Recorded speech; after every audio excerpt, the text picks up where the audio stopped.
And there we are. So we're started on podcast number 4, which is one I was looking forward to because we get to talk about the book started. Finally. What's wrong with your hand? You all right?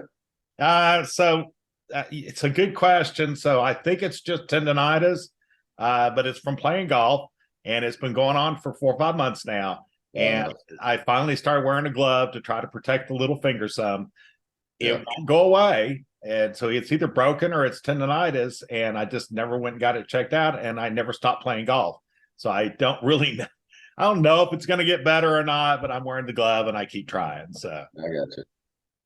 Yeah, there's nothing going to keep you from playing golf except maybe a cold day, right?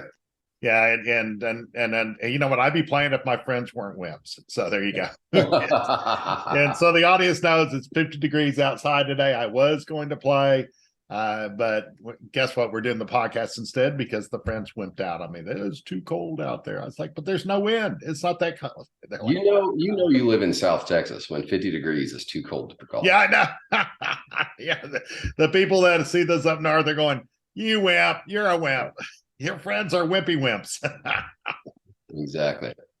So we had a good day so far. What do you want to work on today, man? Yeah, no, it's been a great day. So just to let y'all know, we've been out in the metaverse all morning. We're getting ready to launch out there in the next day or two. There's a lot of stuff going on. I won't even get into it, but the nice thing again is I got this great team at Creatokia that's busy putting the whole framework together. They've got marketing companies, they've got all these other people, and we're going to be doing our part as well. And so you're going to hear more from us about that. But I feel like I'm being launched into the metaverse properly because I'm with Creatokia.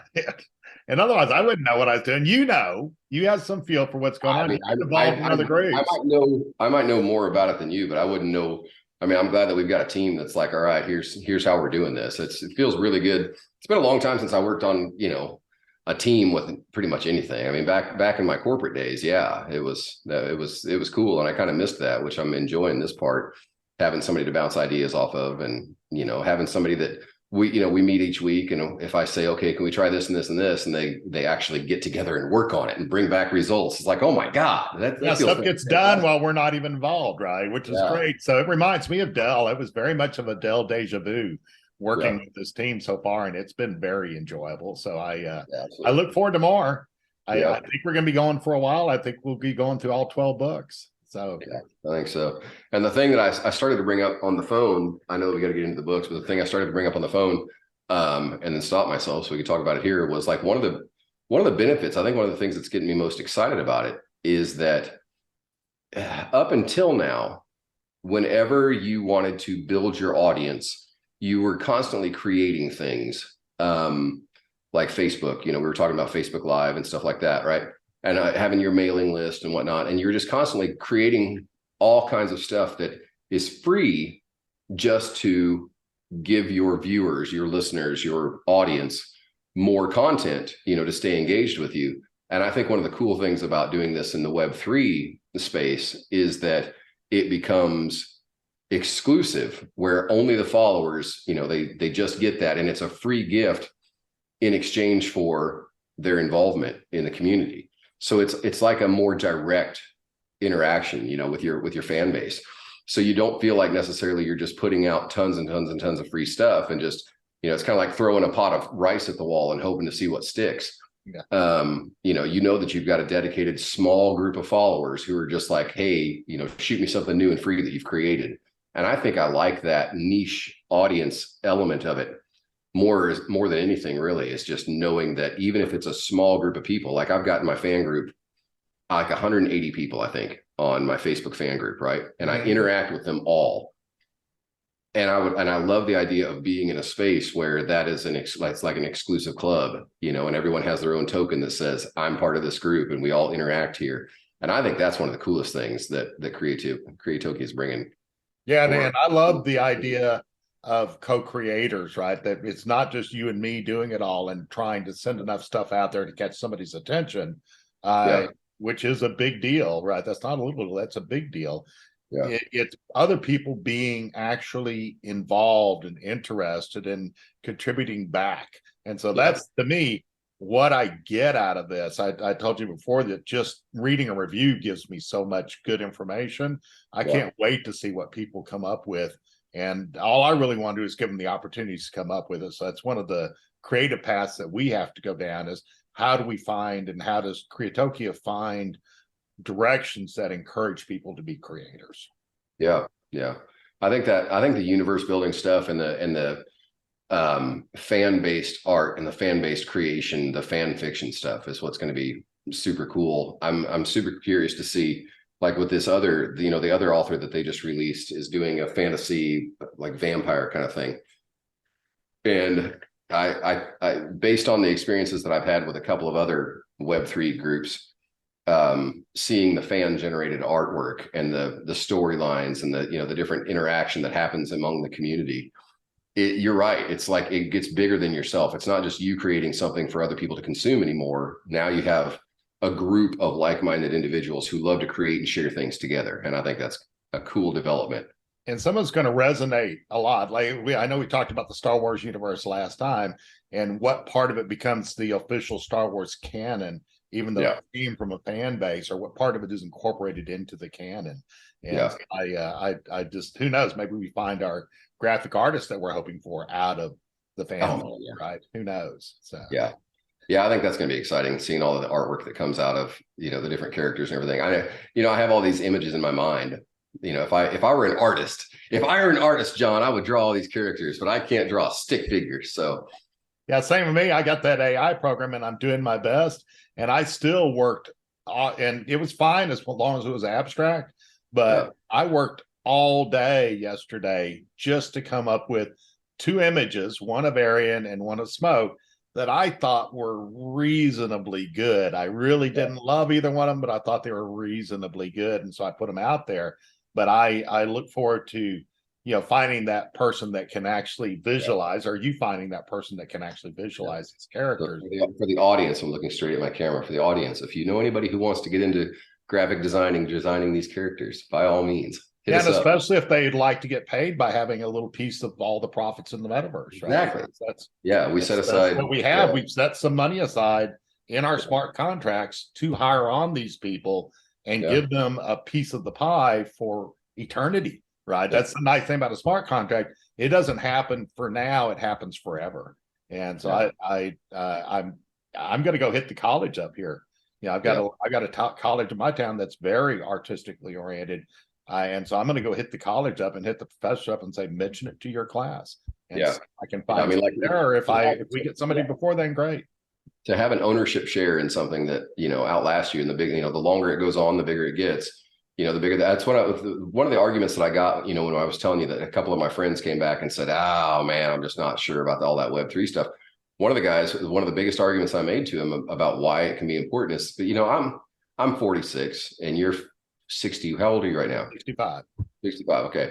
So like, there comes a time, we can only enjoy the products, of our creation, the rewards of our creation for so long, but something that outlasts you, that you can literally hand down, like these, that's what's cool about the tokens and about the ownership in Web3, where everybody owns a piece of whatever they like. That's what makes that cool, is that it becomes like a legacy kind of a thing. Like I've got my youngest daughter who's super into fan fiction and fantasy worlds, to be able to say, here, keep a piece of this, fantasy world that I've been involved in for all these years. That's a cool thing, to be able to hand down. And he was like, all right, you got me. Like, I'm in, let me go check it out. Hey, I have to go buy one of my tokens just because I want to be the first one to buy one, darn it. So you better be the first. I signed up. I'll spend that little bit of money. It's not expensive, so what the heck? So yeah, well, looking at the like we talked about today on the in our meeting, the Metaverse meeting, like looking at the people who have already bought the books that have dropped, that have been minted. I noticed that like all of the people from the publishing company are the first people. They're like, I want the first one, and I was thinking the same thing about, the Ripper and everything else. Like, I want my name, because, everything is listed forever and ever and ever. Like she was talking about the transparency, I really do. It's like, if you get book number 1, I want book number 2. Right, that's fine. We should do that. So I showed you that one. I think I showed it to you, that one image, the NFT that Beeple did that had, Yeah, did you see that? It had the 5,000, his 5,000 works that he had done so far, put them yeah, all into one stamp and created an NFT out of it and sold it. And this isn't like we'd ever expect this to happen to us, but it's still interesting to think what can happen in the future because the yeah, metaverse has still in pre-infancy, is still in the womb, right? yeah, But he sold, let's see, he started at bidding at $100 and it finally got bought for 69 million. yeah. That's wild. I'm like, I like that's just crazy. But he was the first to do it, right? It was the first one. And I think everybody else that the top of the token range there, or the on top of the NFT range for NFTs that were sold were maybe a million or 2 million. He was 69 million. Yeah, He was yeah, the first one to do something interesting. So yeah. yeah, so Yeah, we just got it. It's just got to all be interesting. Um, What's going to be so cool. It's just I don't know. I'm having, if nothing else, I'm having a shitload of fun. yeah, we have two creative brains. We just keep going. Yeah, exactly. So I do want to get to the books today. I want to talk about, first of all, I'm gonna just throw out my little story. When I was looking for a narrator for the books, I went through about 250 voices. Yeah, And I was looking and I was looking, and then I heard your voice, right? Because you were out there. I think you were just starting narration at the time, and you yeah, were out there on the site, and I heard your voice, and I was like, that's the one, right? And I reached out to you and you didn't respond immediately. And I kept going and I was almost with somebody else. Then I was like, then you respond, I dropped them and immediately came back. I was like, okay, you responded, yay. And then you did that little demo for me, that little 3-minute demo. And yeah, I listened to it and I was just, I was like, that's just the perfect voice. This is the voice for the series. And I remember listening to it and calling my son in and making him listen to it. And I said, okay, what's your first reaction? He says, I want to hear more. yeah, And that was I was like, that's exactly right. I want to yeah, hear more. And so that was my first contact with you. And yeah, it was just like your voice was made for this series because I've got angels and fallen angels and devils and dragons and all the, and you got to have a larger than life voice, but you got the melodic part of it that's from all of the singing, from all the years of singing, that's right. just there. And so it was, to me, it was the perfect voice from day one. So I thought it was so much fun to, I don't know, anything I've ever narrated, and you're right. I was really starting off. I would probably be embarrassed to listen to it now because I haven't heard the original. I know that you put it in the file and I can't bring myself to I listen. have it saved. I'll put it out there for everybody Yeah. someday. So But yeah, I think getting into, I mean, like the first time Direct the Dragon showed up and I was like, oh my God, I'm having so much fun with this, that's, or the first time Smoke showed up and I had to give so much thought to giving the idea. Cause there's a debate among narrators. I think you and I have probably talked about this of whether you should try and do the accents, from the different characters and stuff. And the majority of narrators will say, don't attempt it. It doesn't come across well. And I just made a creative choice really early on that I'm going to use accents. And if I don't do it well, I'll develop it and make sure that I do it well. And so yours was the first opportunity that I had where I was like, all right, here's 27 different types of characters from all different planets around the universe. What do they sound like? And I think that was one of the most fun parts of doing that. yeah, what do you have? You like 50 different accents that you do now? So Yeah, you've yeah, I'm up to developed like over the last few years, haven't you? So, yeah, I've had to do a bunch. I've had to do a bunch, and Smoke is the one that made me the most nervous because I wanted to give honor to the the oral affect or the vocal affect that you hear from Native Americans, specifically the fact that he's from Old West mhm. times. He's a couple hundred years old, and so it would be a very noticeable accent, but at the same time, you don't want to come across as, gosh, I can't think of what the word would even be, but it's kind of like Condescending. it's kind of like when Jerry Lewis did the Asian character in Breakfast at Tiffany's. And, you know, it's like, it was a pejorative. It was almost like a mocking of the Asian, the Asian accent and affect. And you don't want to do that. Like that would be like my worst nightmares for somebody to come along and say, oh, you do a really crappy, you know, version of a Native American accent. So I spent a lot of time, especially with the Vikings, because I had to find a voice for the dwarves. And so I spent a long time listening to Norse people and trying to figure out, like, you know, what parts of that, because, you know, dwarfs don't exist as far as we know. So I had to figure out what I wanted to sound like. And I was like, well, let's do like an ancient Norse kind of an accent, you know, Icelandic or something. And so there's been a lot of challenge in doing that. Yeah, and I remember when you came up with the Ishtar's accent and Yeah. all of the work that you put into, yeah, Oh you had some, and I hadn't even thought of that. Right? You brought that character to life in ways that I was totally unexpected, which has really been for me the best. Whenever I get any recording from you, I know that you're going to come up with these characters, and it's going to be just so much fun to listen to. And yeah. then you did the revised versions, and the revised versions, you nailed the characters even better, right? And so Practice by now.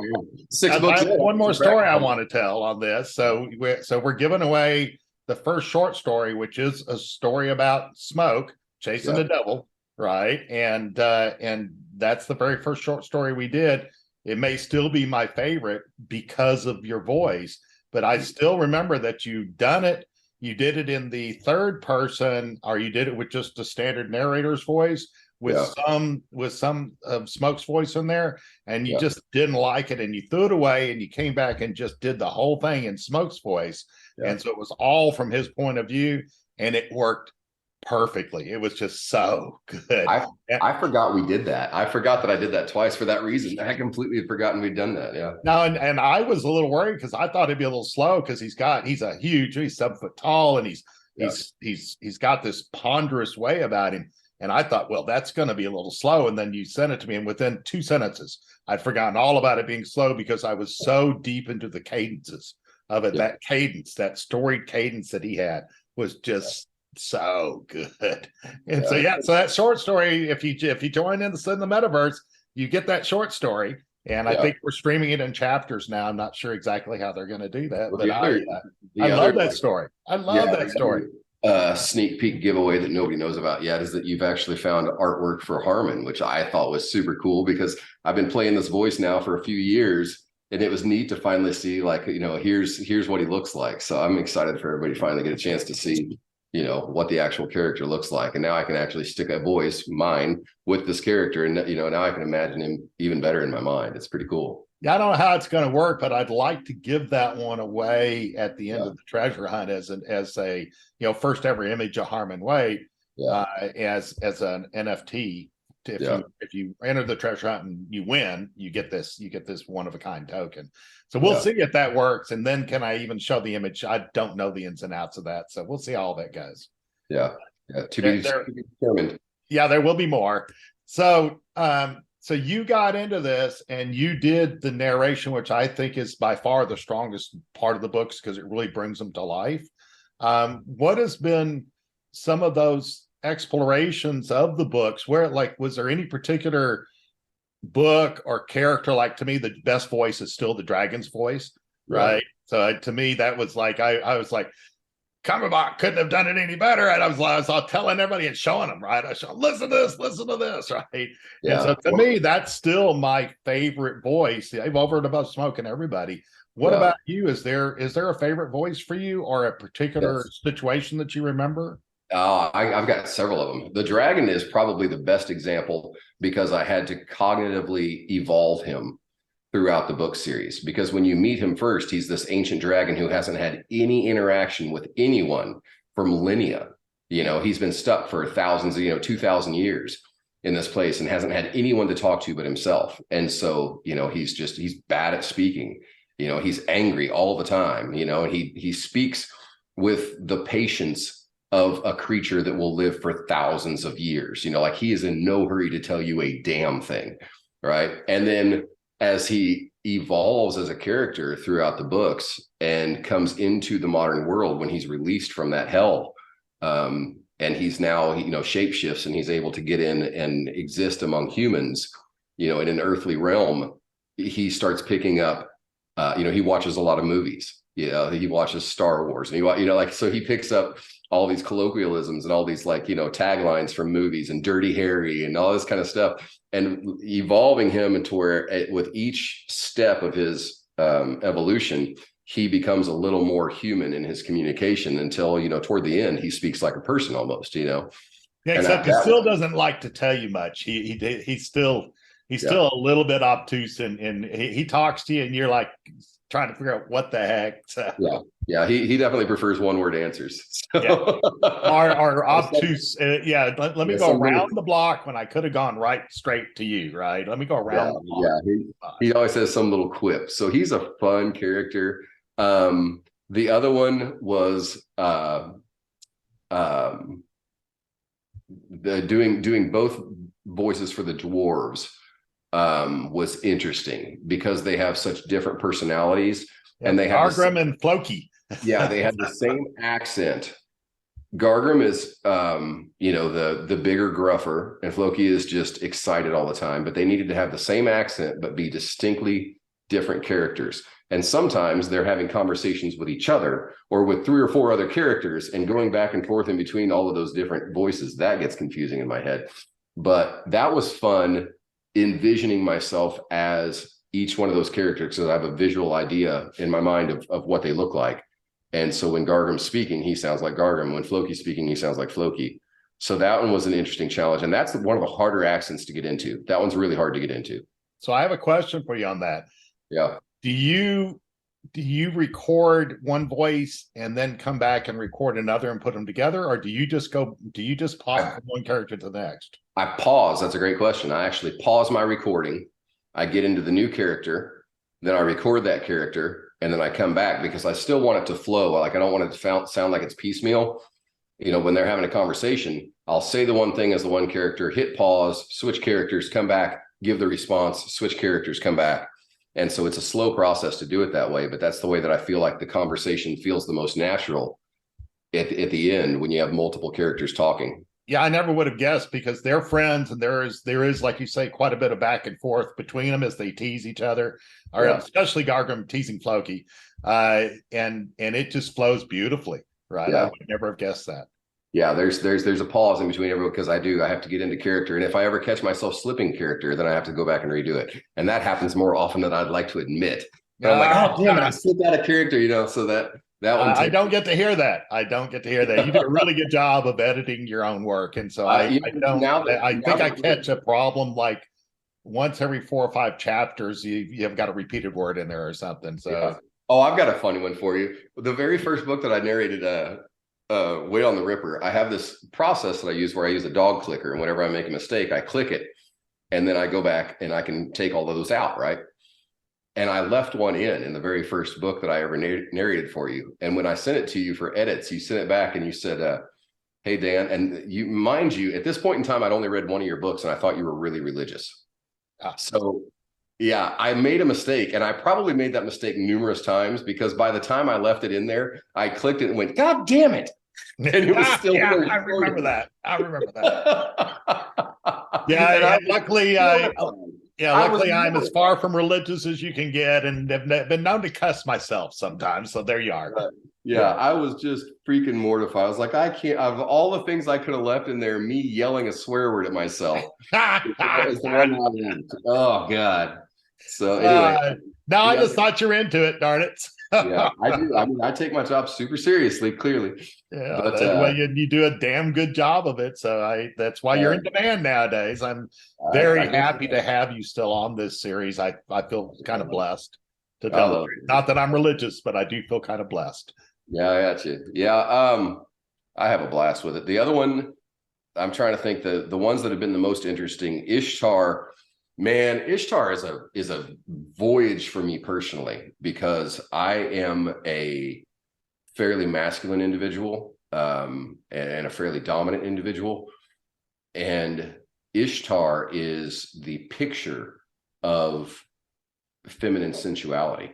You know, I mean, she's just sexy in every way, shape, and form, you know, Yeah. from the way that she looks to the way that she behaves to the control that she has over men. And so I knew that had to come out in her voice. And so like to find my own femininity and say, you know, how would I be as a sexy woman? That That had to be a stretch. I didn't even think about that. So yeah, I was just impressed with the accent. But yeah, you did a fantastic job on the voice. Yeah, no, she's super sexy. Braces is super sexy too. And so, you know, trying to channel my feminine side, and you know, and then trying to make sure that it comes across as a truly feminine voice without, you know, without mimicking some shitty, you know, high-pitched voice. Yeah, but they're both goddesses, and so you still had to have power in there, which you did beautifully. And then Ishtar is also, in addition to being the goddess of fertility, she's the goddess of war. And so she has that steely side as well, which you hear in the way that she talks. And I thought you just did a fantastic job with it. Yeah. And hey, for everybody else, these are characters that show up in later books. They're not in Wait on the Ripper, right? Which is what we're focused on in the metaverse. But we do have 3 of the revised books out, which book 2 introduces Drek, right? And then book 3 takes him off to another world to fight Drek a lot more and do other things. And then I think in book 4 is when he meets Boreas. Yeah. And then I think five is when Ishtar shows up. So and I talking about voices she redid. The voice of Satan, which is the main antagonist in book 2, is redoing that. You just nailed. Well, dude, actually, that was so creepy sounding, man. I was like, that's a creepy Satan. No, I'm so glad you brought that up, because actually there was a reason behind the change in his voice from the first time to the second time. It was because when I got to books 5 and 6 and I realized the relationship between Ishtar, Satan, and the Antichrist, I realized that they are of a lineage. And because they're of a lineage, I needed their voices to have some hint of one another, so that they would seem like they knew each other, like they had been related, you know? And so I went back and took Ishtar's voice and her accent, which was ancient Mesopotamian, if I remember right. Yeah. Which doesn't exist, so it had to be invented, right? And I had to take that and then find out who is an evil character. And I used Vlad the Impaler. I used Dracula, the old idea of Dracula, from an Eastern European, because I wanted to take the path of evolution, the path of human evolution, from the Fertile Crescent in the Mesopotamian area all the way into Eastern Europe. And so I wanted to introduce with each new character that generationally take that original accent and then bend it into. So that's why Ishtar is the oldest, and she has the oldest accent. Then you have Satan. Then you have all of Satan's children. And every one of them has an element of that accent now. So there's a lot of shit that goes on in this head of mine. No, you are Mensa smart, darn it. So you do come up with a lot of detail and a lot of just the whole background thing. I think we could do an entire series just on the backgrounds that you worked up for these characters. Well, I mean, it's why they're so much fun to me, because even as the guy that wrote the thing in the first place, you bring a new dimension to it that I didn't imagine, and that brings things alive for me in ways that they weren't, and they're already alive for me, right? And now they're more alive because your voice is in there. Well, and one of the things that's interesting is that, you know, all of these characters that you bring up, they have some basis in mythology or religion. And so every time now, like, I didn't realize that was going to be the case when we started this, John. So like now, every time somebody shows up, I get on Wikipedia. And the very first thing I do when there's new characters, I'm like, okay, what do we know about this character? Which people worshipped him? Which people believe in him? You know, what was the personality like? And I just get on Wikipedia and just do a day worth of research for every character now that shows up. So that's where a lot of that comes from.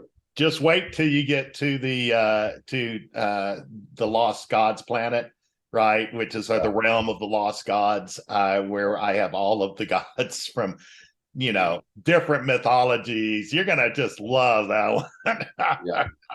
Yeah, it's gonna be an interesting one, man. I'm excited. That's when you told me that that's where you were planning on taking this, I was like, oh my god, this is gonna be so much fun.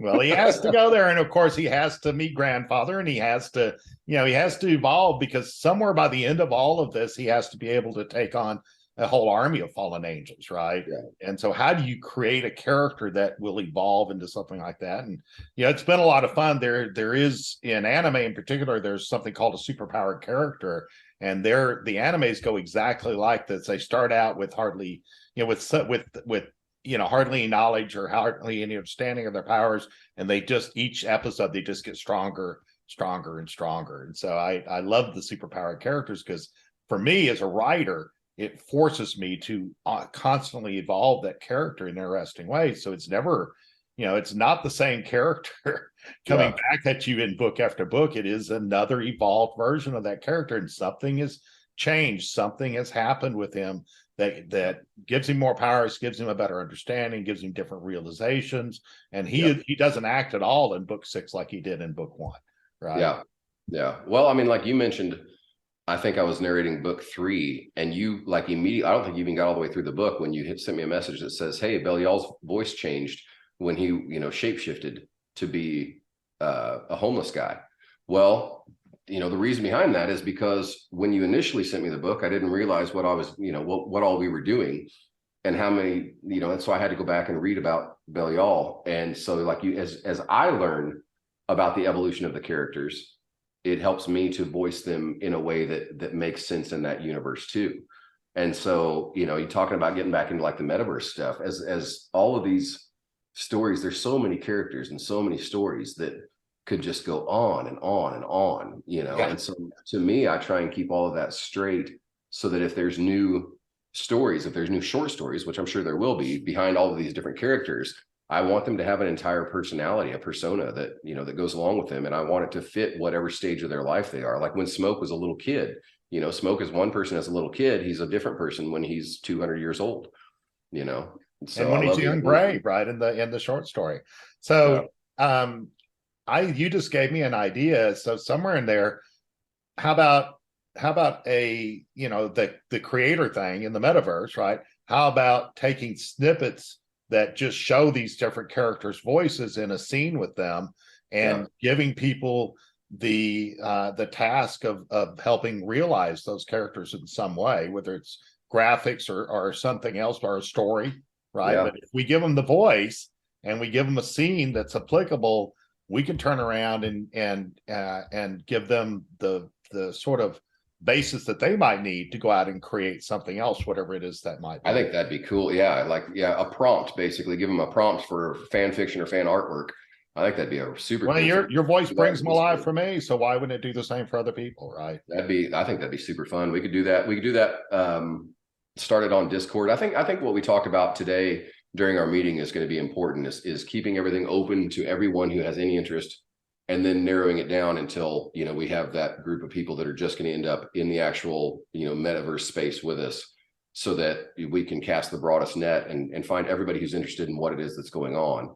And then I think that'll winnow down. We'll find out the people who are like, yeah, I'm totally into this universe building, and I want to see what it looks like when we actually build it out in a space, in a virtual reality space, like where we've been meeting. Like, you and I both had the same experience where like we wanted the first hour just to walk around and play with shit, and like you said, your sister and brother-in-law did the same thing. They're just like, just give me a minute, let me walk around, this is like a whole new place. And when I showed it to my girlfriend, she's like, can I put on my VR set? Can I walk around this thing with like a headset on? I was like, I don't know, let's go find out, And I think that's what's going to be cool, is building out the universe where we can go see that stuff. And it'd be even cooler if you could put on an Oculus Rift or something, and actually. I wonder if you can. I don't know how the Rift works, but I would imagine that some people would be showing up with their headsets on. Yeah, so we should though. Let's ask Yasim if that's something, if we can do that, if that's something that works in there. I might have to go buy a headset before it's over with, darn it. Shocker. Yeah, John's my son's got one. Maybe I'll just ask him to show up at the meeting and see if he can have his headset on. How about that? There you go. Yeah, that's exactly right. I think that'd be a really cool thing to do. And I'm looking forward to the first time we actually find a place. I think we should maybe pretty soon think about finding one of the spaces like Spatial or something where we can create our own room and create something, an actual scene. What we could maybe do is the Continental Club from Austin. That's, there's some important shit that happens in the book regarding, and that'd be an actual space that we could recreate. That'd be pretty neat, man. Then we could actually have concerts and music going on the stage at the Continental Club in a virtual reality space. I will just have to see if they've done anything yet or if they're willing to do anything, but I don't mind asking them. So Yeah. I just want to keep going down that creative road and doing things that are new and different. So I love that idea. You know what I'm going to I always say say? I don't think there's ever been a treasure hunt in the metaverse before. I know. I searched, I couldn't find anything. Yeah, that's a cool. I mean, that when you came up, I don't know where you got that idea. If it just sprung out of your beautiful little head, but I was like, that's a great idea, man. Yeah. I was like, can I get a phone number? Because I came with the business card and I came up with the email harmonwade@gmail.com. And I said, oh, I got the email address. I wonder if I can get a phone number that would really, and I went to Google Numbers and got a number.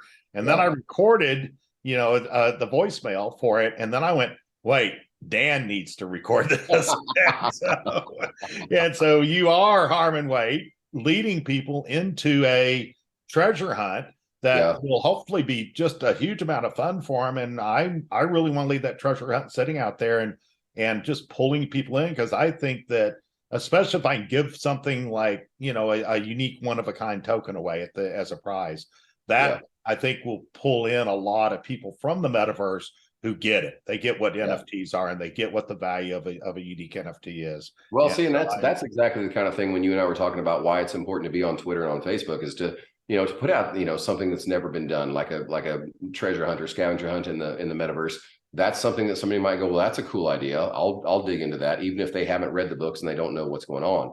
I think it's ideas like that are just, outside the box that finds new audience members. Well, the metaverse is still new, right? But it's what they call it, gigantic. It is, the way I try to tell people is it is just the next version of the web. The first version was dial-up. The second version was, www, and the third version is immersive. And so it's just Web3, and it's not going to be some things. So the metaverse is not one thing, it's everything, right? And so there's a lot more to come in the future, and it's going to get a lot bigger than it was. But we're right here at the very beginning and able to do first, which is just great. I just love it. Yep. Good timing. We're done with our meeting. Wow, less than 1 minute. Okay. Love you, man. It's always fun. I will catch up with you again next week. Sounds good. See you. Probably before then.